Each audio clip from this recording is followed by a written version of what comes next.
Today, we're going to be reading a news article about somebody who started a business, did everything right, yet still somehow managed to fail. And we're going to see if their story holds up. Stay tuned. I'm David C. Barnett, and you're tuned in to Small Business and Deal Making, the podcast, YouTube channel, and blog where I talk about buying, selling, financing, and managing small and medium-sized businesses while controlling risk. So if you're looking to take control of your future through buying a business one day, or if you already own a business and you're looking to grow or exit, you've come to the right place. I talk about interesting things, I talk to interesting people, and I answer your questions every week right here. So be sure to hit like and be sure to hit subscribe, and let's get to it. Are you thinking of growing your business or beginning a journey into entrepreneurship? Take a shortcut to success by buying an existing and profitable business the right way. Visit businessbuyeradvantage.com and learn more about my online training, group coaching, and consulting services designed to help you win. So I'd like to start by giving a big warm shout out to Jeanette in Toronto, who had sent me an email with a link to this article, and boy, is it a good one! You're going to have a lot of fun here with me today. So I'm going to share my screen. Because what I'm going to do is I'm going to read this article for everyone. And as we go through the article, I'm going to stop and I'm going to do some math and I'm going to do some research. And we're just going to piece together whether some of the things in this article seem to make sense or not. And so the article was written by a fellow named Rob. I'm going to try to pronounce that as Cernick, but please forgive me if I've gotten that wrong. It's an opinion piece, first of all. And the title of the article is I started a business, I did everything right, and I still failed. Okay. And I want to explore this because there are, quite frankly, a ton of things in this article that I have run into over and over again in my career when meeting with business owners who are having trouble with their business or maybe wanting to sell a business. And I think it's just a great learning opportunity, not for the agenda that Mr. Cernick has, but for the purposes of all of us on this channel, where we have conversations about business and running businesses and buying and selling businesses, etc.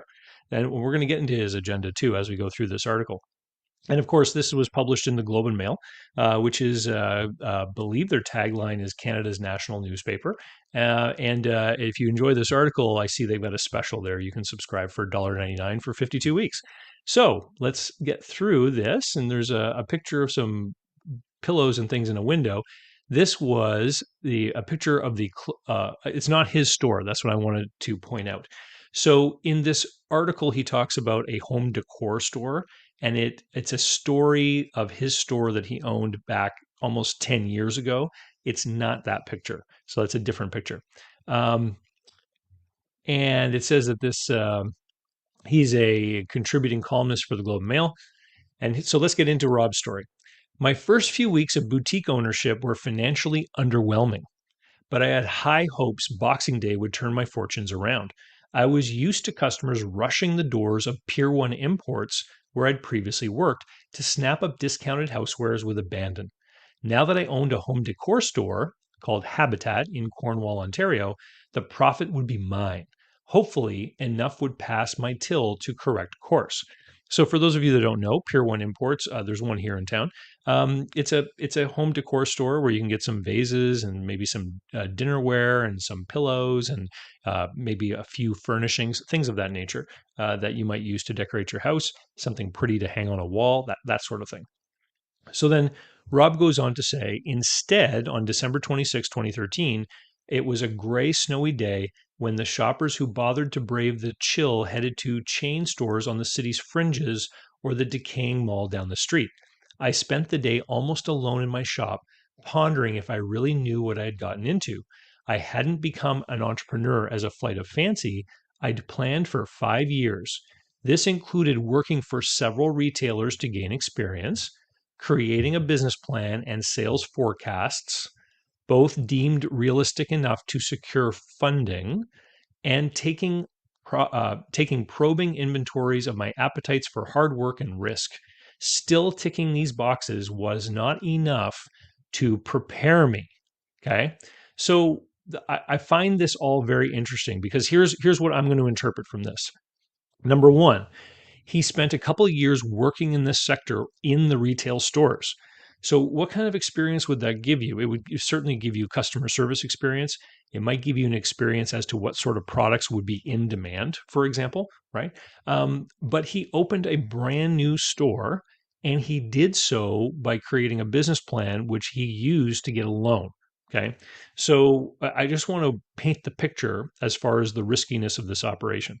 So he created a new store retail outlet in a place that didn't have one before that was selling these types of products and services. So he had the burden of creating entirely new behavioral pathways for retail consumers to go down. People who were not used to going to his location to find this kind of stuff, they had to go there. Additionally, he had the burden of this financial risk because he borrowed money and he had to make a debt payment. And he's going to mention this a little bit later as well, and he's operating from a leased location. So he's got some overhead expenses right from the get go. And so this is the typical trap of starting a business, is that you load up with a bunch of overhead burdens, and then you have to race to this break even point. And the problem, of course, is that we don't know where that break even point is going to be, or even if you're going to reach it, which is, I mean, this is why I tell people to buy a business instead of starting one. So let's move a little bit further into this article. So he says boosters of entrepreneurship tout going into business for oneself as the great equalizer, a career path anyone with enough gumption and willingness to succeed can thrive in. Admittedly, this was part of its allure to me. I could forego a traditional 9 to 5 job and blaze my own trail alongside like minded, scrappy mom and pop businesses. That's what articles and podcasts I took in online and the case studies I read in university prepared me for. Okay.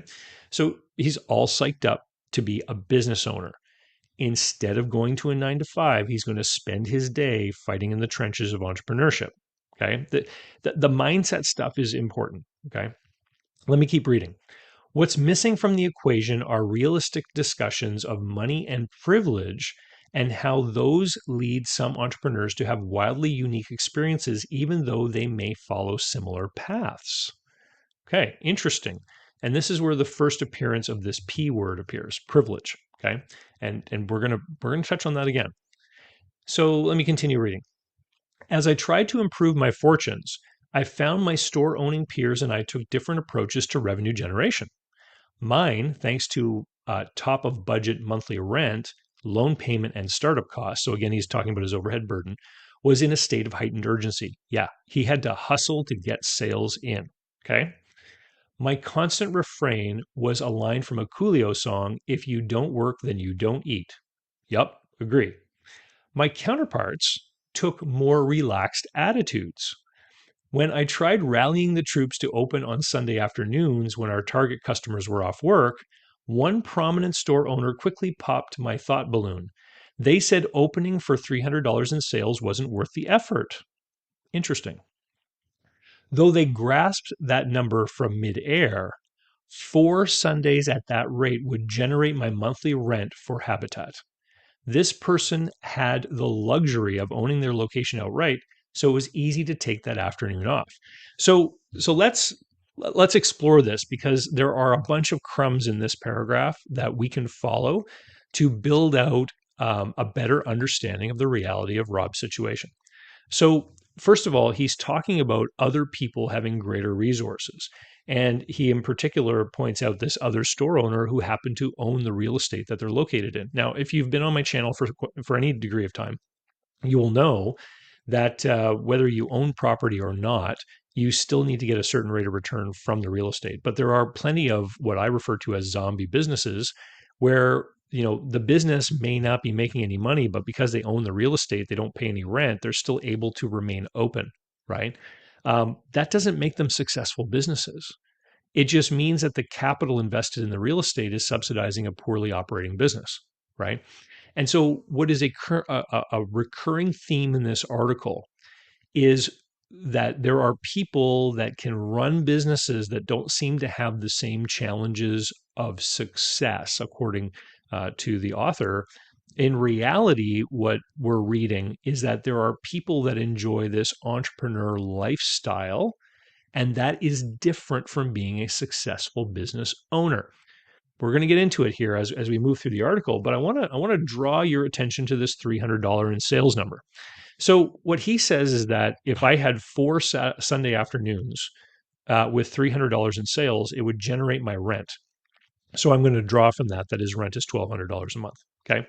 So I did some research, and I looked up. This is from the Government of Canada. This is Industry Canada statistics drawn from tax return information. And for those of you in the States, if you've ever looked up RMA, Risk Management Associates information based on tax returns, it's very similar, just this is for Canada. The subject of the article is in Ontario. And so what I did is I searched for Ontario corporations in NAICS code 4491, which is furniture, floor covering, window treatment, and other home furnishing retailers. It was the narrowest industry sector I was able to do specifically for this kind of business. And so this data is presented all in percentages, but I want to draw your attention to this. So there are 2,557 corporations in Ontario in this category of retail. And the lowest one had sales of $30,000 in a year. And this is for what year? This is for 2022. And then the highest revenue was $5 million. Okay. And then they break this into quartiles. So the low value bottom quartile that had sales between 30 and 170,000 a year. The lower middle quartile had sales between 170 and 480,000 a year, and the upper middle had sales between 480 and almost 1.3 million. Okay, and then within them, all of these are percentages. So percentage of revenue. So cost of sales, direct expenses, uh, including purchases, you'll see that in the bottom quartile, it's 40%. In the lower middle quartile, it's 49%. So what does that mean? It means that if I sell something for $100, it costs me $49. Okay. So let's go over here to the calculator. So if we assume $300 on a Sunday afternoon, and we then say that there's a 49% cost of goods sold, so the converse of that would be 50.7% of profit. So times 50.7. No, I did that wrong. So cancel. So 300 times 0.50 and 7. So that's $152.1 of gross profit on the $300 of sales. Okay. So why am I doing this math? Well, I'm trying to highlight how the author doesn't really understand business, because he could sell $300 worth of goods on 4 Sunday afternoons to raise $1,200, but he's not actually making enough money to cover his rent by doing that, right? So on each Sunday afternoon, he's only making a gross profit after direct costs of $152 on the $300 in revenue. So the next question is, what's your time worth, right? So if we assume that Sunday afternoon is noon to 5, that's 5 hours. And if we assume that a retail store clerk's time is worth $20 an hour, all costs included, including payroll taxes, government pension contributions, employment benefits may not apply to an owner, but let's say it's $20. So that's $100 in labor. So minus 100, right? So now what we're seeing is the $300 in sales really only contributes $52 to all of the other overheads of the business, right? After the labor and the cost of the items sold have been calculated. So let me flip back to that article, right? So they said opening for 300 in sales wasn't worth the effort. Yeah, I would totally agree. Like, he's talking to experienced longtime shopkeepers who have a much better understanding of what their finances and their numbers are, right? Versus what the author is saying. And he wants to blame the fact that they are wealthier, that they own their own real estate. Well, you know, part of the reason why that person probably owns their own real estate is because they're running a business that is consistently more profitable. Okay. So let me keep going through the article here. Another time, I heard from a disappointed customer that a fellow new business closed early on a sunny Saturday. I learned later from the owner that they were unwilling to sacrifice the pleasant weather for work, posted hours or not. I once believed the entrepreneurial growth mindset, that hunger to maximize income, was not only part of a business owner's DNA, but also a driving force behind their vocation. Realizing it wasn't realizing it wasn't was unmooring.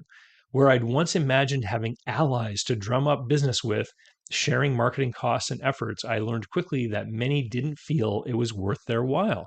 Okay, so again, this business owner, if they're sitting there on a sunny Saturday afternoon and the weather's gorgeous and there's no customers coming in, yeah, maybe they thought it was a better idea to close the doors and to go do something else, right?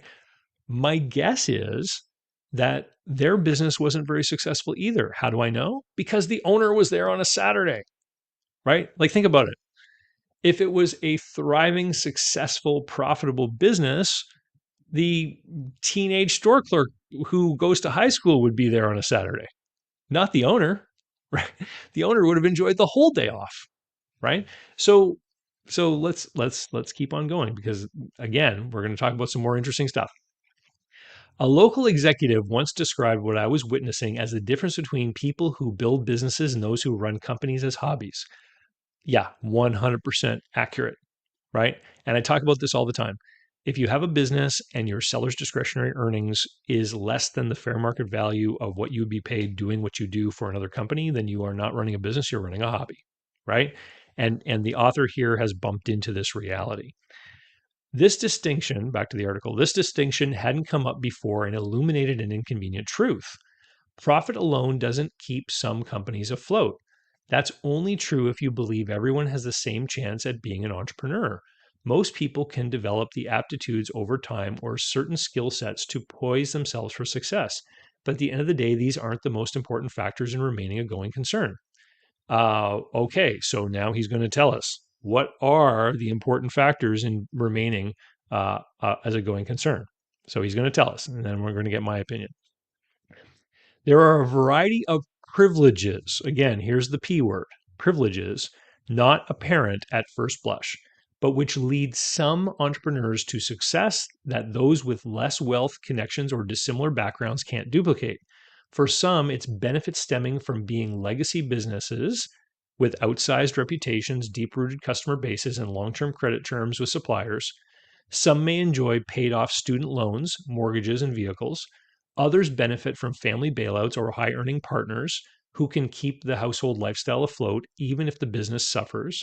For others still, it's an ability to draw from home equity, investments, or retirement savings when emergencies arise instead of having to consider folding.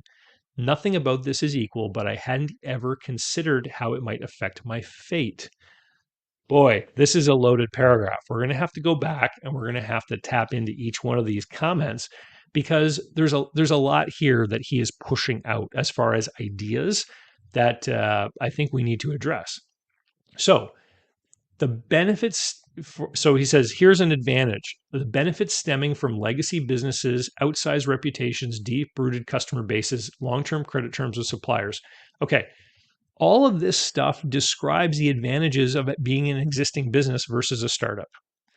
Every newly started business faces these kinds of problems, that they have to create awareness in the marketplace.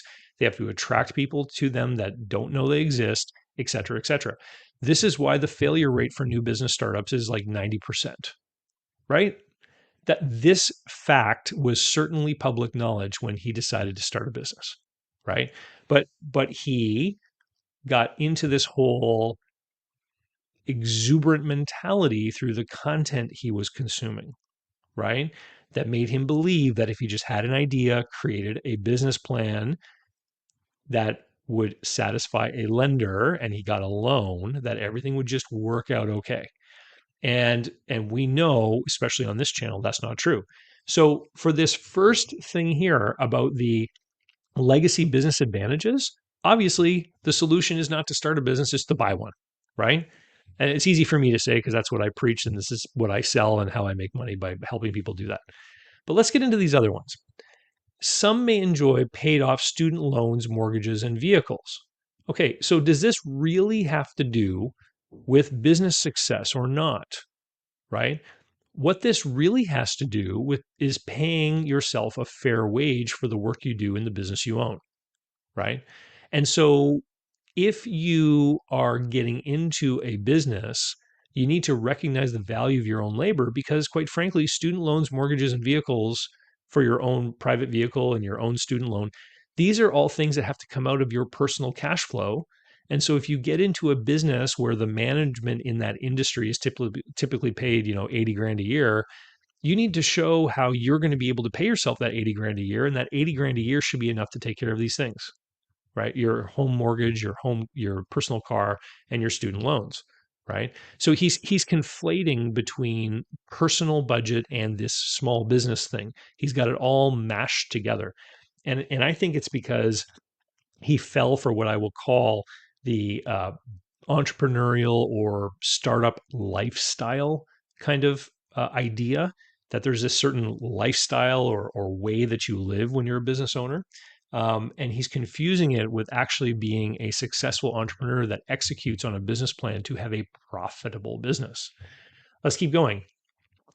Others benefit from family bailouts, high earning partners who can keep the household lifestyle afloat if the business suffers. And then other people can draw from home equity, investments, or retirement savings when emergencies arise. These are not privileges that help businesses succeed. All these are personal assets that some people can choose to liquidate to finance losses in crappy businesses, right? And I'm very sad to say that I've met many people who've been in crappy businesses. And instead of recognizing when they needed to close the doors on those businesses, they have like basically emptied out their piggy bank into these unprofitable businesses to try to keep them alive with this hope that time was going to fix things, that they would eventually reach that break even point and be able to make some money. But that's not that these advantages, as he calls them, these privileges, they're not privileges that give you success in business. They just help you stay in purgatory longer. They help you finance losses of a bad business longer. And to me, that's not an advantage. Um, when you finally realize you have a crappy business, you want to kill it. It's not an asset; it's a liability. Let me continue with the article.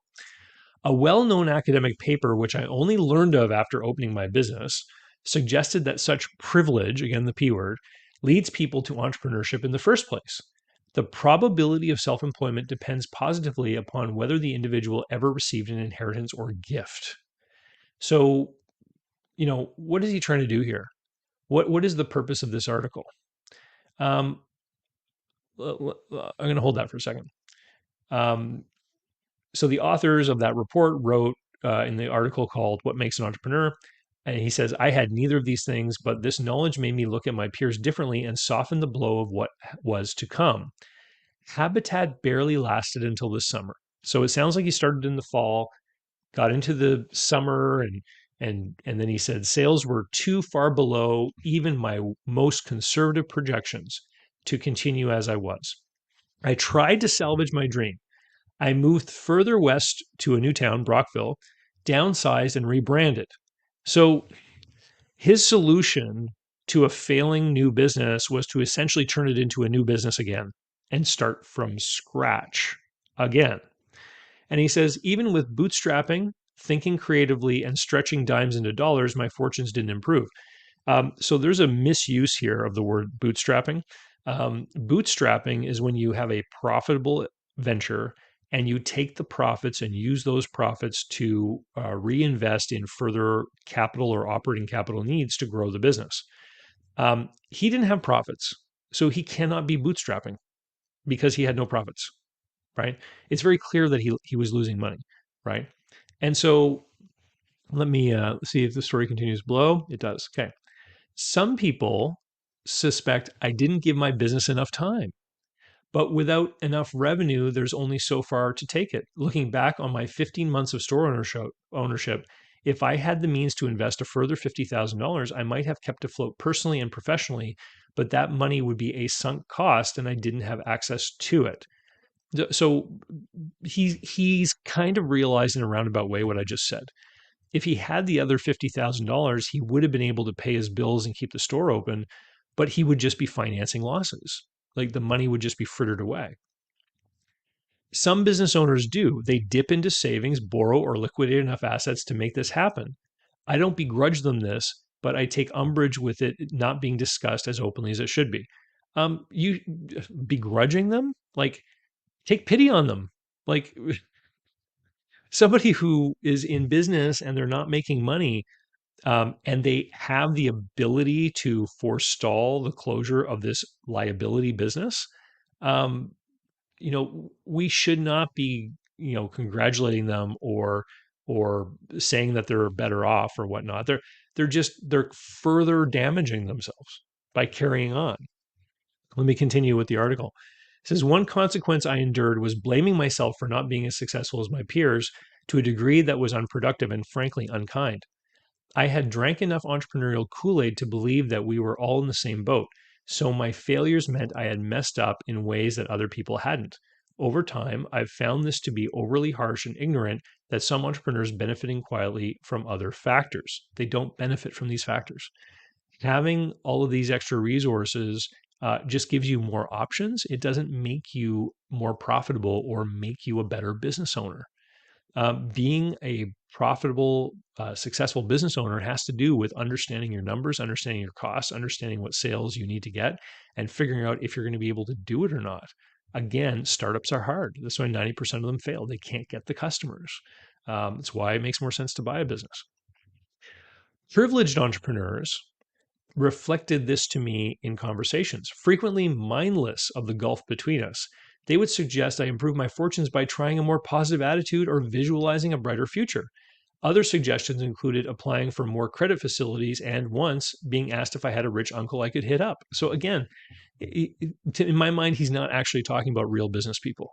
He's talking about other people that are enjoying this small biz lifestyle, this entrepreneur lifestyle, people that want to go and play at being business owners. And I mean, if you just go to like a chamber of commerce luncheon or something like that, you're going to meet people that fit into this category where, you know, they've got a business they work at full time, but they don't make any money. And I'm gonna show you in just a minute when we get to the end of the article here how Rob could have known before he even started what his likely outcomes would have been. So he says, when I tried to bring up challenges, it wasn't any better. Those at entrepreneurship's bottom rung, like myself, were more open to them, but my comparatively well-heeled peers didn't want to engage in these conversations, not to offer advice or even to acknowledge the existence of challenges. This is little more than delusion, and not everybody can afford to be delusional. Instead, I had to do crisis control on my own in real time. Congratulations. Reality hit home for Rob, and he had to actually deal with his situation, which meant closing this business. You know, one of my favorite quotes is from author Ayn Rand, who wrote The Fountainhead and Atlas Shrugged. And her quote goes something like this. She said, "You can ignore reality, but you can't ignore the consequences of ignoring reality," right?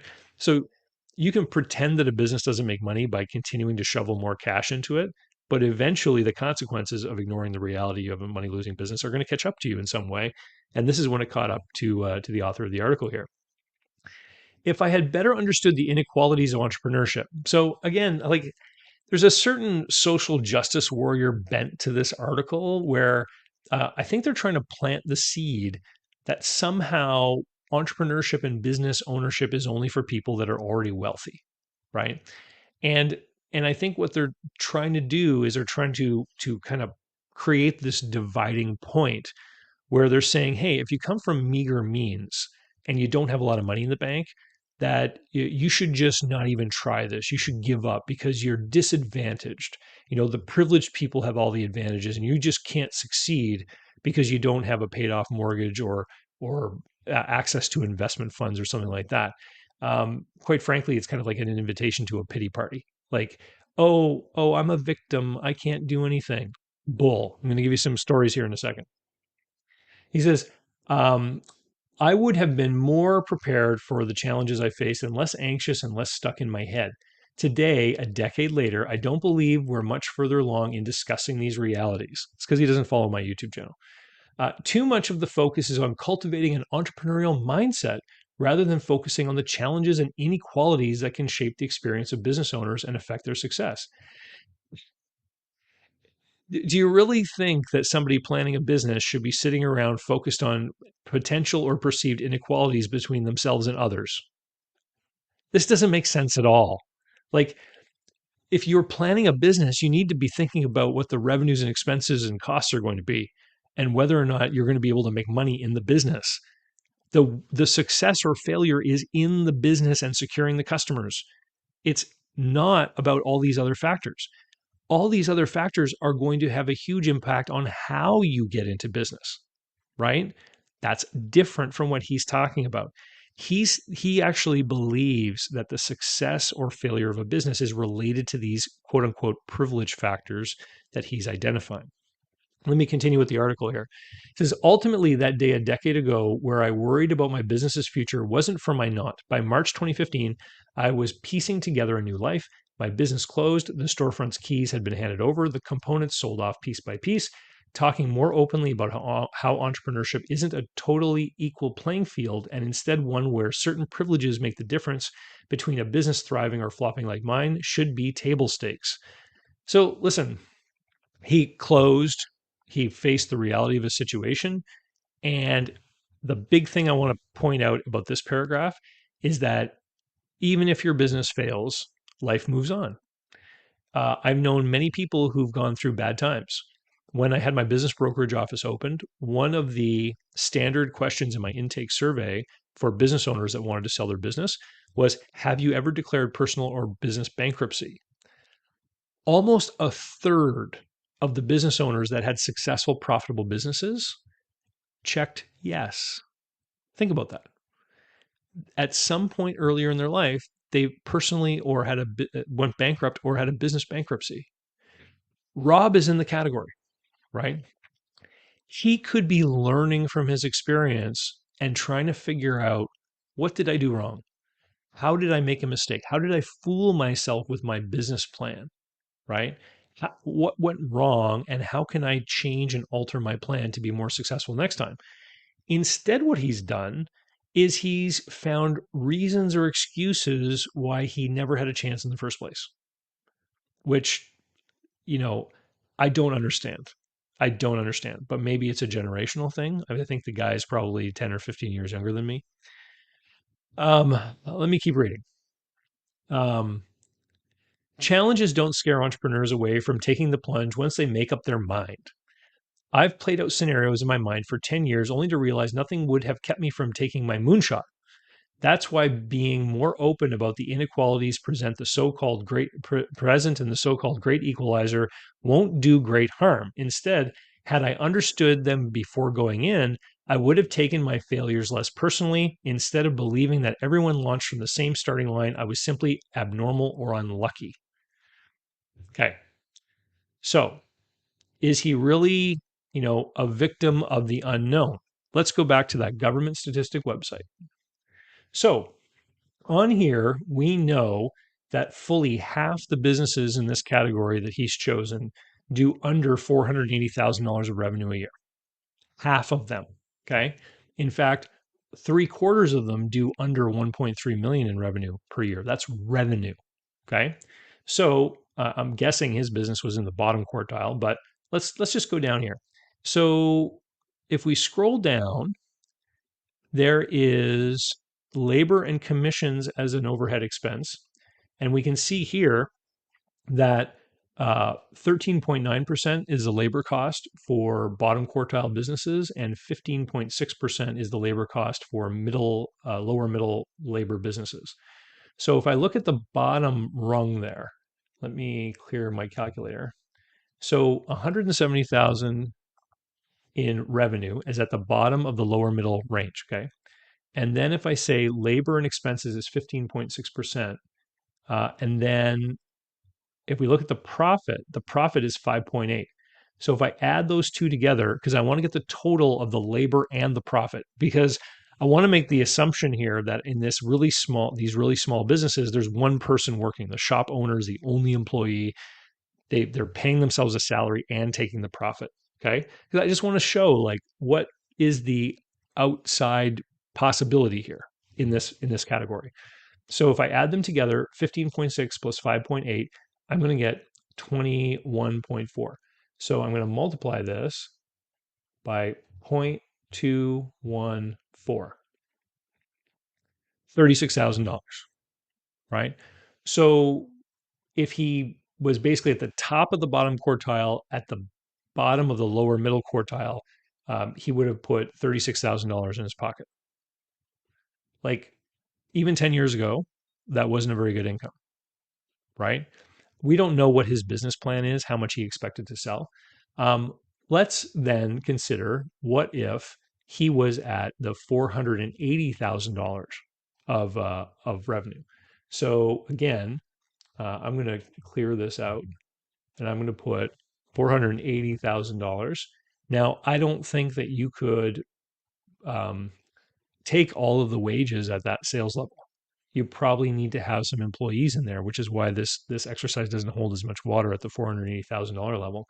But even if I multiply this by my 21.4 times 0.214, it's only 102,000. So if you needed a couple of part-timers to come and do some work, then the take home of that person is going to be less than $100,000 a year, right?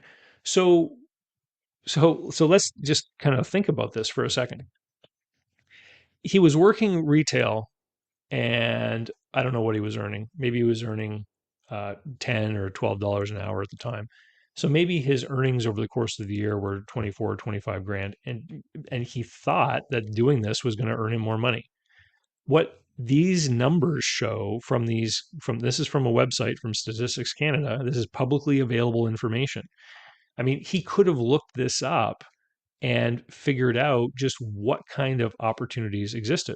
Like well, on the outset was this opportunity. Now, in this cost setup here, you know, interest and bank charges, okay, that's just like, credit card fees and bank fees and stuff like that. Um, if he then took his financing costs out of this $102,000 for repaying the loan that he took because he's got to cover the financing costs, again, it's another notch lower. So the surprise and shock shouldn't be there. The information is out there to do the research to figure out, if everything works according to plan and my business performs like most of the other ones out there, what realistically could my outcome be? It's not rosy. Like it's just not rosy. A lot of the times when I talk with business owners who are having trouble, um, or people that are thinking about starting a business, one of the things I'll challenge them to do is reach out to other businesses in that category and ask them if they're interested in selling, just to see, number one, if any of them jump at the opportunity, and number two, maybe you can get your hands on some financial information to see just how well they're doing, right? So let's see how he finishes the article here. Um, I think it will be a hard sell, not that the topic is invalid, but because some people will consider it too negative, or for others, it will destroy myths about being self made. On the other hand, these discussions would be an almost radical act going against prevailing attitudes. I can't think of something more fitting for entrepreneurs to do. So let me stop sharing the screen here. So let's talk about this. He got all hyped up on hopium, listening to some high energy online people who talk about entrepreneurship and all the positives and all the successes without really having an understanding of what the downsides would be and what the risks would be in starting a business from scratch. He also created projections and a cash flow plan that was rosy enough to get a bank to agree to make him a loan, right? And so my question would then be, was the cash flow forecast realistic or not? Or was it created with a view of trying to qualify for the loan? I teach cash flow forecasting, right? And so if you go to BizPlan School, B-I-Z, bizplanschool.com, you can see my cash flow forecasting program. And in the program, and even in the sales video, I think I actually mention One of the traps that entrepreneurs can fall into is the idea of creating a cash flow forecast that sells the banker. And this is a trap because what will happen is your attitude is such that you believe that you can't fail. You will then start to massage the cash flow forecast so that the numbers work out to make it look like it's going to be successful. Instead of doing with the cash flow forecast what you really should be doing, which is trying to create the most realistic set of circumstances that you can to see if the business would realistically succeed or not. So, from this data that we have here showing that 50% of the businesses in this category do less than $500,000 of revenue, right? Just from that alone, you would have to be operating perfectly with respect to your peers to earn an income that you could probably get through developing your skills and getting a job someplace. So, why would you take the risks of starting the business if the possible returns didn't match the risks, right? You don't want to get yourself into a position where you've risked all this stuff just to have a mediocre outcome if everything works out perfectly. It's literally unlimited downside while capping your upside. Like that doesn't make sense at all.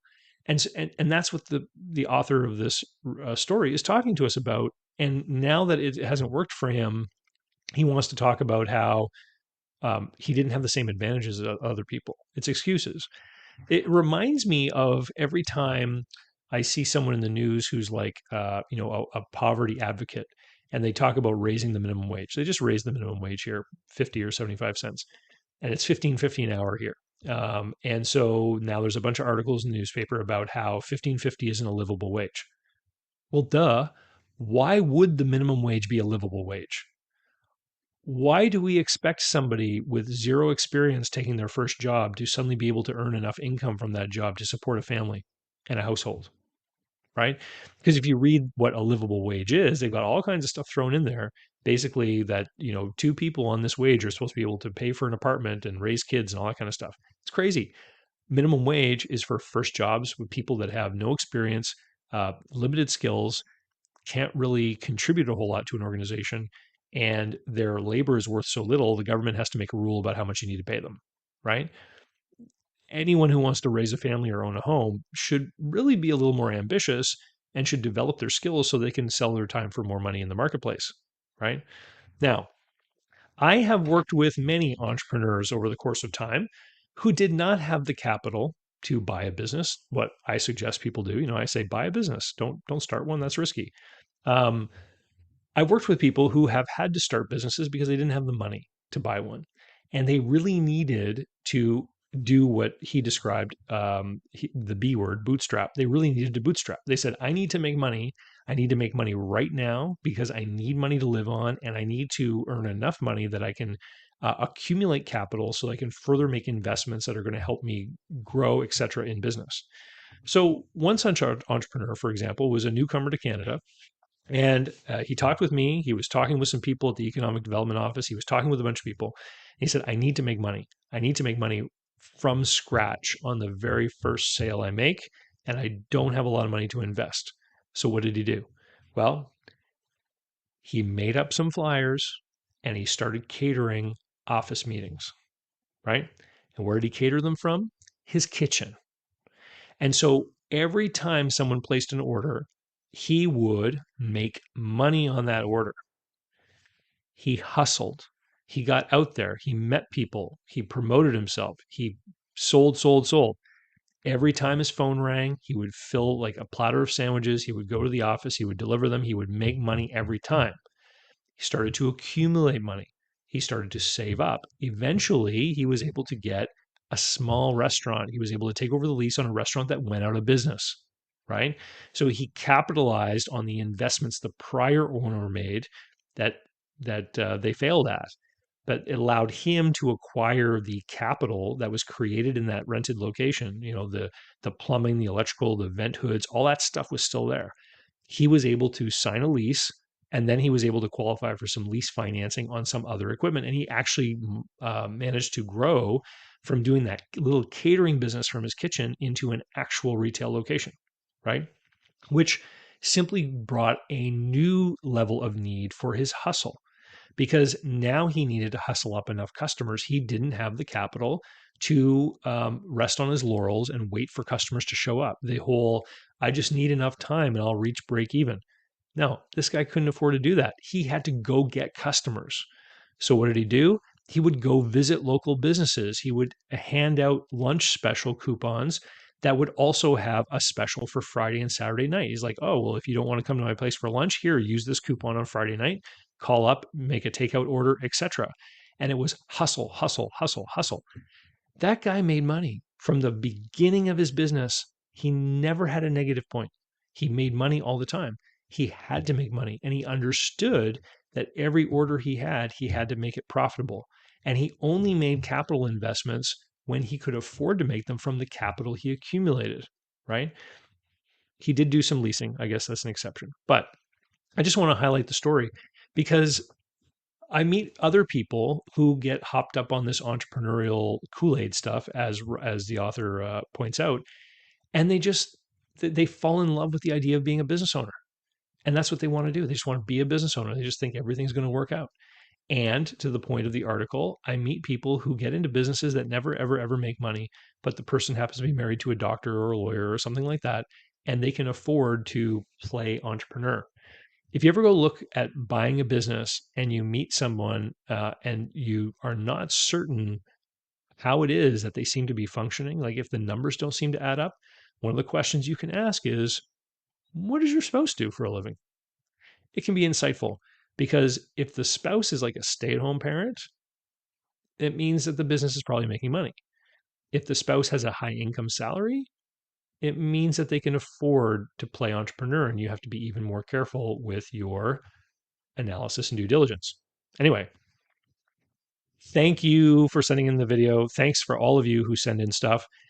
There is a particular book that I have written, came out a little while ago. I'm going to put the audiobook cover up here on the screen. It's called Smarter Than a Startup, and it's available on Amazon. It's only a few bucks. And Smarter Than a Startup basically was written for people like the author of this article, to show them a better way to get into business with their idea. And if he had written, and this book wasn't around back then, but if he had read this book, he probably wouldn't have opened the store, right? And so if you know anyone who's flirting with this kind of idea that they want to do something like this, recommend that book to them. It's an audiobook and Kindle. It's just a short read. But it could potentially save them from making a disastrous mistake. And, if you encounter this idea that somehow, people that get into business, if they have greater assets, have a greater opportunity or a greater chance at success, I would say that people with greater resources are probably going to have easier avenues to get into business and to start businesses, and they can certainly afford to pay for more mistakes. But it doesn't really change how good an operator you are.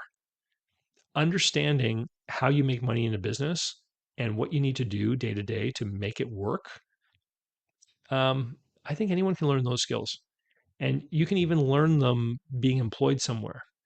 And in the case of the article, there's so much about home decor that I don't think he would have understood from working in a home decor store. There's the purchasing, there's the costs, there's the understanding of the seasonality, there's just the capital to invest in the supply chain, like in orders coming in from Pier 1 Imports would be bringing stuff in from China. I doubt that he was able to bring in container loads of stuff from China. He was buying from some kind of wholesaler, which would have affected his margins, right? So all kinds of things that would be different from the retailers he worked for versus the boutique that he opened. Anyway, thanks everyone. Keep them coming. And I'd love to get your opinion on what you think. Comment down below, and we'll see you next time. Cheers. So, how can you learn more about buying, selling, financing, and managing small and medium-sized businesses? Easy. Go over to my blog site, davidcbarnett.com, where you can learn more about me and how I work with my clients. You can learn more about my books and courses that I've prepared for you. You can find out how to subscribe to my email list, the YouTube playlists, and more. There's literally hundreds of hours of content there, all for free, and I'd love for you to be my guest. Special thanks go to Mark Willis at Lake Growth Financial, today's video sponsor. Mark helps people better manage their personal and business finances through the Bank on Yourself insurance strategy. This is something I've done personally and I've seen others use it successfully for years. Go to newbankingsolution.com to find all the interviews I've done with Mark and learn more about the advantages of these programs. While there, sign up for a free consultation to learn what this solution might look like for you.